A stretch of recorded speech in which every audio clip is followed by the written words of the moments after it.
பட்டம் பெற்ற பேராசிரியர் அலெக்சாண்டர் துப்யான்ஸ்கியுடன் ஒரு சிறு கலந்துரையாடல்.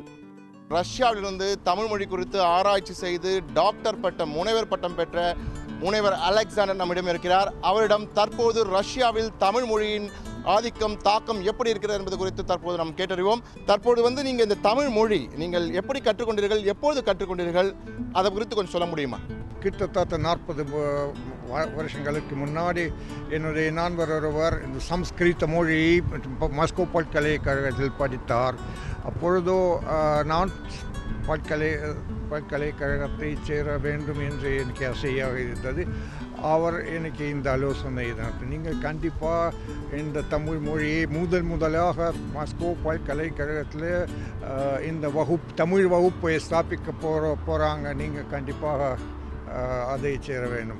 அதில் தான் நான் இந்த ஆலோசனைக்கு வாடி நான் படிக்க. அப்பொழுதோ எனக்கு தமிழை பற்றி நான் உண்மையை சொல்கிறேன், நிறைய தகவல் கிடையாது.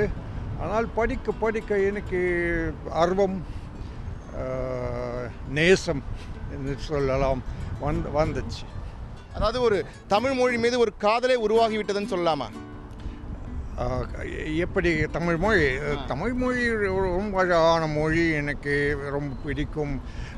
நான் தமிழ் மொழி இப்போ நான் நன்றாக பேச மாட்டேன். எனக்கு இப்படி பார்த்து பயிற்சி கிடையாது.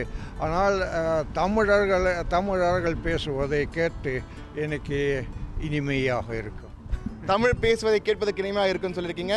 இங்கே நீங்கள் 40 ஆண்டுகளுக்கு முன் தமிழ் கற்ற போது ரஷ்யாவிலும் நிறைய பேர் தமிழ் கற்க ஆர்வமாக இருந்தார்கள். ஆனால் தற்போதைய நிலை என்ன? இப்படி சொல்லலாம், இப்பொழுது மாஸ்கோவில் 2 தமிழ் வகுப்புகள் இருக்குது.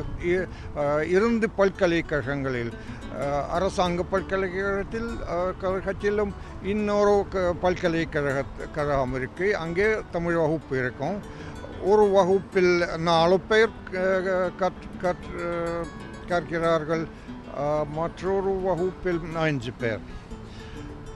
இது நன்றாக இருக்கும்.